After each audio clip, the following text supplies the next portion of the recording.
Dalam sebuah hubungan yang terlihat baik-baik saja dari luar, tak jarang tersembunyi dinamika gelap yang menggerogoti satu pihak secara perlahan. Salah satu bentuk dinamika tersebut dikenal sebagai gaslighting. Ini bukan sekadar pertengkaran biasa atau salah paham ringan, tapi bentuk manipulasi psikologis yang sangat beracun. Gaslighting dilakukan secara halus, seringkali tanpa terdeteksi, dan punya efek merusak jangka panjang terhadap cara seseorang memandang dirinya sendiri dan realitas sekitarnya. Bayangkan kamu menjalani hubungan dengan seseorang yang membuatmu ragu terhadap apa yang kamu lihat, dengar, atau rasakan, sampai akhirnya kamu benar-benar bertanya-tanya, apa aku yang gila? Gaslighting bukan cuma tentang berbohong, tapi tentang membolak-balik kenyataan.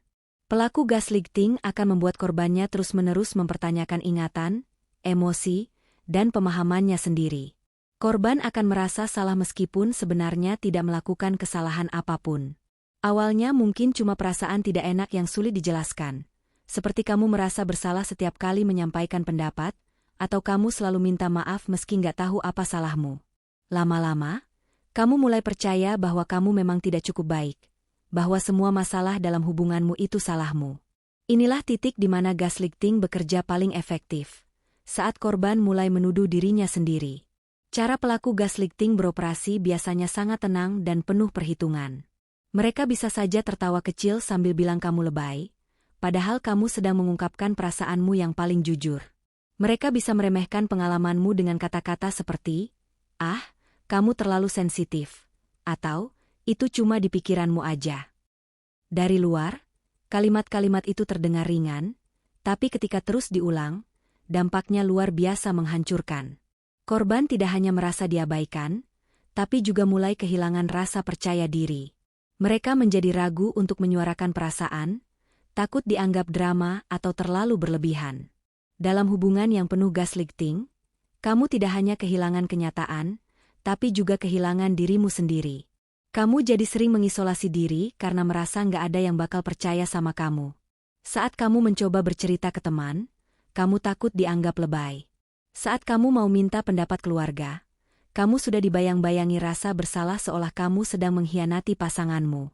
Pelaku gaslighting bisa sangat manipulatif sampai membuatmu berpikir bahwa dialah satu-satunya orang yang bisa memahamimu, padahal dia jugalah yang secara konsisten melukaimu. Gaslighting sering menyamar jadi cinta. Pelaku bisa sangat perhatian di awal, memujimu, memanjakanmu, bahkan mengatakannya dengan kalimat-kalimat romantis seperti, "Aku cuma mau kamu jadi versi terbaik dari dirimu." Tapi lama-kelamaan, kalimat itu berubah jadi tekanan. Kamu dipaksa berubah sesuai keinginannya. Ketika kamu tidak menuruti kehendaknya, kamu dianggap egois. Saat kamu membela diri, kamu dianggap keras kepala. Ujung-ujungnya, kamu merasa nggak bisa menang dalam situasi apapun. Kamu belajar untuk diam. Kamu belajar untuk tidak melawan. Kamu berpikir, kalau terus melawan, semuanya cuma bakal makin buruk. Dampak dari gaslighting nggak bisa dianggap remeh. Korban bisa mengalami kecemasan yang terus-menerus, bahkan sampai mengalami depresi.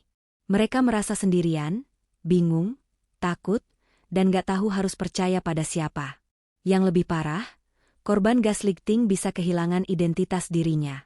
Hal-hal yang dulu dia sukai, yang membuat dia merasa hidup, pelan-pelan jadi terasa asing. Dia jadi versi yang lebih sunyi, lebih takut, dan lebih kecil dari dirinya yang dulu. Hal yang membuat gaslighting begitu licik adalah prosesnya yang pelan dan sistematis. Pelaku tahu betul kapan harus bersikap manis dan kapan harus menyerang secara halus. Mereka menciptakan pusaran emosi yang bikin korban merasa ketergantungan. Kadang pelaku akan bersikap sangat baik dan perhatian, seolah semua perlakuan buruk sebelumnya nggak pernah terjadi. Korban pun kembali percaya. Ini disebut siklus penyiksaan emosional, dan gaslighting adalah bagian dari permainan itu. Pelaku memberi harapan palsu hanya untuk menghancurkan korban berkali-kali. Lalu, bagaimana cara keluar dari hubungan seperti ini? Pertama-tama, yang paling penting adalah mengenali bahwa kamu sedang berada dalam situasi gaslighting. Ini bukan hal yang mudah, apalagi kalau kamu sudah terlalu lama menyalahkan diri sendiri. Tapi perlahan, kamu harus mulai percaya bahwa instingmu benar. Bahwa kamu tidak gila. Bahwa kamu tidak salah. Kedua, jangan jalani ini sendirian. Bicaralah kepada orang yang kamu percaya, bisa teman, keluarga, atau bahkan profesional seperti psikolog. Mendapat validasi dari luar bisa jadi langkah pertama untuk bangkit. Ketiga, jaga dirimu. Mulai catat hal-hal yang terjadi, buat jurnal, atau simpan pesan-pesan sebagai bukti kalau kamu mulai merasa diragukan lagi. Dan yang paling penting, jangan takut untuk meninggalkan hubungan yang merusak, meskipun kamu masih cinta. Cinta tidak seharusnya bikin kamu merasa salah terus. Gaslighting bukan hanya drama pasangan. Ini adalah bentuk kekerasan emosional yang nyata dan bisa terjadi pada siapa saja. Kamu bisa menjadi korban, bahkan tanpa menyadarinya. Dan kalau kamu merasa relate dengan semua yang sudah dibahas di sini, itu tandanya kamu harus mulai mencintai dirimu lebih dari siapapun yang mencoba merusakmu. Jangan tunggu sampai kamu benar-benar kehilangan dirimu sendiri, baru sadar kamu perlu diselamatkan. Ingat, kamu berhak merasa aman, berhak merasa dihargai, dan yang paling penting, kamu berhak menentukan realitasmu sendiri.